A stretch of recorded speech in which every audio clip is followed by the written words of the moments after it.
अस्सलाम वालेकुम स्टूडेंट्स। इस वीडियो में हम बात करेंगे एंटी हाइपरलिपिडीमिक ड्रग्स के बारे में। ठीक है, जो हाइपरलिपिडीमिया में ड्रग्स यूज़ होते हैं उनके बारे में जो है ना अभी हम इस वीडियो में पूरे में बात करेंगे कि जो ना वो लिपिड को जो ना लो कैसे करते हैं। ठीक है, उससे पहले कि जो ना ड्रग्स के ऊपर में जाऊँ, सबसे पहले ना आपको जो ना हाइपरलिपिडीमिया की जो ना कंडीशंस आपको पता होना चाहिए कि what are the conditions of the hyperlipidemia. ठीक है, एक ये यहाँ पर ये 6 कंडीशंस हैं। दिस इज़ फर्स्ट वन को हम क्या बोलते हैं, फेमिलियल। ये फैमिली मैंने लिखा है, ये फेमिलियल है। ठीक है, फेमिलियल हाइपर काइलो माइक्रोनीमिया। क्या? Chylomicronemia. सेकंड है, सेकंड में आपके पास क्या है, एफएम का मतलब है क्या, फेमिलियल हाइपर कोलेस्टेरोलीमिया। थर्ड है आपके पास क्या, फेमिलियल हाइपर कोलेस्टेरोलीमिया एंड जो ना हाइपर कोलेस्टेरोलीमिया एंड काइलोमाइक्रोनीमिया। ठीक है, ये दोनों मिला के फेमिलियल आपके पास इन दोनों को मिला के ना हम एक को ना हम टाइप जो है ना 1 कहते हैं, इसको हम टाइप 1 भी कहते हैं। चलो मैं यहाँ पर लिख देता हूँ, this is type 1 and this is known as type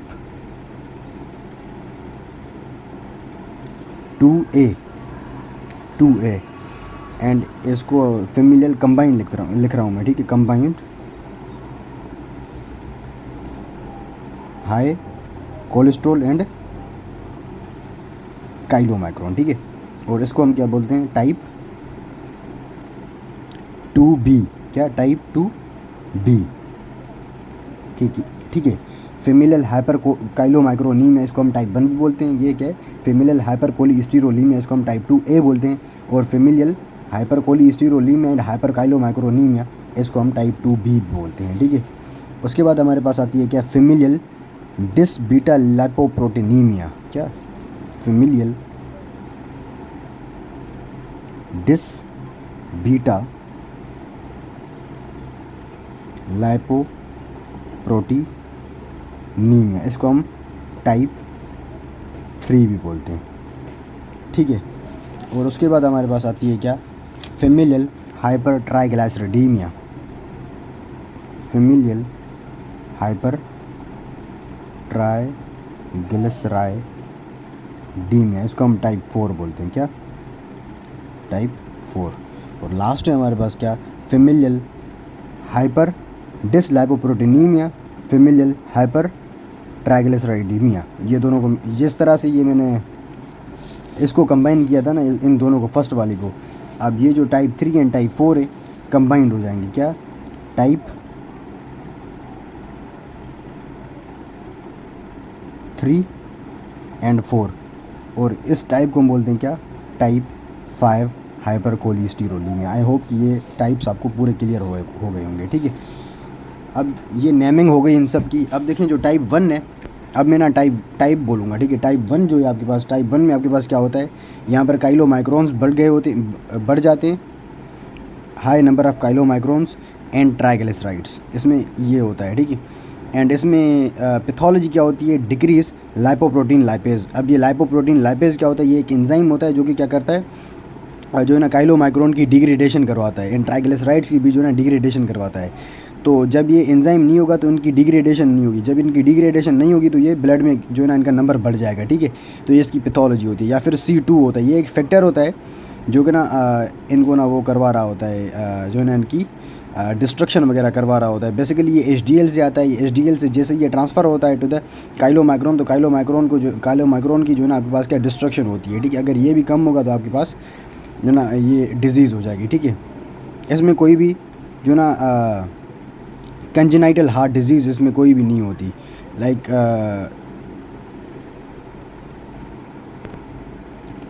ये कंजेनाइटल नहीं है, ये कोरोनरी है, ये कोरोनरी हार्ट डिजीज़ के साथ नहीं होती। मतलब कि अगर कोरोनरी हार्ट डिजीज़ है भी तो ये आपके पास उसके साथ एसोसिएटेड नहीं होती, इसका कोई भी उसके साथ एसोसिएशन नहीं होती। ठीक है, इसका ट्रीटमेंट हम क्या देते हैं, decrease fat in diet and no drug. इसमें अब फैट को जो है ना डाइट में जो है ना कम कर देते हैं, ड्रग अभी तक कोई नहीं दे रहे हैं हम इसमें। अगर आपके पास फेमिलियल हाइपरकोलेस्टेरोलेमिया आ रहा है या फिर टाइप 2A आ रहा है, तो इसमें आपके पास क्या आता है, LDL बढ़ जाता है, नॉर्मल VLDL होता है, इन नॉर्मल ट्राइग्लिसराइड्स होते हैं। इसमें होता क्या है, जो LDL के रिसेप्टर्स हैं वो आपके पास ना डिफेक्टिव होते हैं, उनमें ना डिफेक्ट आ जाता है, जिसकी वजह से वो जो ना वो LDL की जो ना अपटेक नहीं होती, उसकी अपटेक नहीं होती, तो उस वजह से वो ब्लड में बढ़ जाता है। इसमें ये आपके पास ना एसोसिएटेड होता है विथ इस्कीमिक हार्ट डिजीज़। तो ये एसोसिएटेड होगा किसके साथ, इस्कीमिक हार्ट डिजीज़ के साथ एसोसिएटेड होगा, ठीक है। तो ये होता है, और इसका जो ट्रीटमेंट होगा वो आप देते हैं क्या, कोलेस्टायरामीन एंड नियासिन और स्टेटिन्स, ठीक है। जो है ना आपके पास क्या है, स्टायरामीन एक जो है ना बाइल एसिड रेजिन्स होते हैं, ठीक है, और नियासिन आपके पास एक विटामिन होता है, और स्टेटिन्स आपके पास जो है ना लिपिड लोअरिंग ड्रग्स होते हैं, ठीक है। तो ये मैं बाद में पढ़ाऊँगा आपको, इसकी डिटेल में चले जाएंगे हम, ठीक है। अगर टाइप 2B की बात करूँ मैं, उसमें तो आपके पास LDL भी बढ़ता है, VLDL भी बढ़ता है, ट्राइग्लिसराइड्स भी बढ़ते हैं, ठीक है। अब इन दोनों में ना, इसमें सिर्फ LDL बढ़ रहा था, लेकिन इस कंबाइन में आपके पास सब चीज़ें बढ़ेगी। और इसमें होता क्या है, VLDL की जो ना प्रोडक्शन बहुत ज़्यादा होती है, VLDL की प्रोडक्शन बहुत ज़्यादा होती है, ठीक है। और इसमें जो ना जो कार्डियक इश्यूज़ हैं वो बहुत कॉमन होते हैं। मतलब क्या, जो भी कार्डियक इश्यूज़ होंगे वो इसमें बहुत कॉमन होते हैं। लाइक इसमें इस्कीमिक हार्ट डिजीज़ था, तो इसमें बहुत सारे आ जाएंगे, ठीक है। एंड इसका जो ट्रीटमेंट है, ये जो मैंने ट्रीटमेंट इसका लिखा है ना, ये इसका ट्रीटमेंट नहीं है, ठीक है। अब इसका जो ट्रीटमेंट देते हैं हम, वो मैं अभी आपको लिख के बताता हूँ। वो सेम ही है, ये जो इसका ट्रीटमेंट है ना, ये सेम इसी में देते हैं हम, टाइप 2 में देते हैं, ठीक है। ये टाइप 2 में देते हैं हम। बाकी जो ये वाला ट्रीटमेंट लिखा है मैंने टाइप 2 में, ये टाइप 2B में नहीं देते, ये टाइप 3 में देते हैं, ठीक है। ये मुझसे मिस्टेक हो गई थी, लेकिन जो टाइप 2 का ट्रीटमेंट है वो यही है, ठीक है। अच्छा, टाइप 3 में क्या होता है, आपके पास IDL बढ़ जाता है, इंटरमीडिएट डेंसिटी लाइपोप्रोटीन बढ़ जाता है। बाकी तो जो है ना आपके पास क्या, इसमें ट्राइग्लिसराइड भी बढ़ रहा है, लेकिन IDL यहाँ पर इसमें मेन है, ठीक है। अब IDL यहाँ पर क्यों बढ़ रहा है,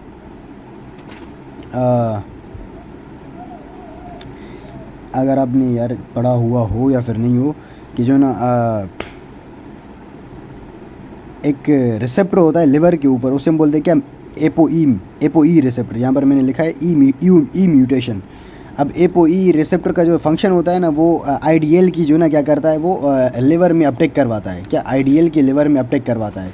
जब वो रिसेप्टर उसमें म्यूटेशन हो जाएगी तो IDL जो है ना लिवर में अपटेक नहीं होगी। जब उसकी अपटेक नहीं होगी तो उसकी वजह से जो है ना IDL बढ़ जाएगा।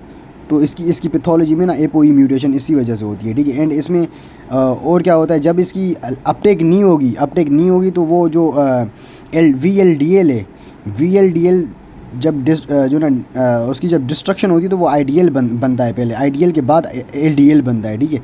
तो ये इसकी ना नॉर्मल बायोकेमिस्ट्री है। तो जो IDL है, ये IDL पहले जाता है लिवर में जाने के बाद इसकी ना वहाँ पर जो ना एक हेपेटिक लाइपोप्रोटीन लाइपेज होता है, उसका नाम मैं भूल रहा हूँ, ठीक है। तो वो इसकी डिस्ट्रक्शन करता है, ठीक है। तो फिर से बाद में ये ब्लड में आता है, जिसकी वजह से फिर वहाँ पर ना ये LDL बनाता है। तो कहने की बात ये कि जब ये लिवर में जाता है ना, तो वहाँ पर एक रिसेप्टर होता है जिसके थ्रू ये लिवर में जाता है, वो एपोई मीडिएटेड रिसेप्टर होता है। ई म्यूटेशन मैंने यहाँ पर इसीलिए लिखी है, ये एक रिसेप्टर है, ठीक है, जो इसकी अपटेक करवाता है इन द लिवर। जब ये लिवर में इसकी अपटेक नहीं होगी तो आपके पास क्या होगी, वो डिजीज़ हो जाएगी, ठीक है। एंड इसमें आपके पास पैथोलॉजी क्या होती है, जेंथोमा बन जाते हैं एंड वास्कुलर डिजीज़ हो जाती हैं, ठीक है। एंड इसका जो ट्रीटमेंट है वो ये है, नियासिन है, फिनोफाइब्रेट्स हैं और स्टेटिन्स हैं, ठीक है। ये जो ना यहाँ पर लिख देना आप, ठीक है। और टाइप 4 पर आ जाएँ। टाइप 4 में अब हमारे पास क्या है, फेमिलियल हाइपरट्राइग्लिसराइडीमिया। और इसमें क्या था, फेमिलियल डिसबीटा लाइपोप्रोटीनीमिया। अब इसमें होता क्या है, इसमें VLDL भी बढ़ता है, ट्राइग्लिसराइड भी बढ़ते हैं, या इसमें नॉर्मल होता है या फिर लो होता है, आपके पास क्या LDL इसमें लो होता है, ठीक है। अब देखिए यहाँ पर होता क्या है,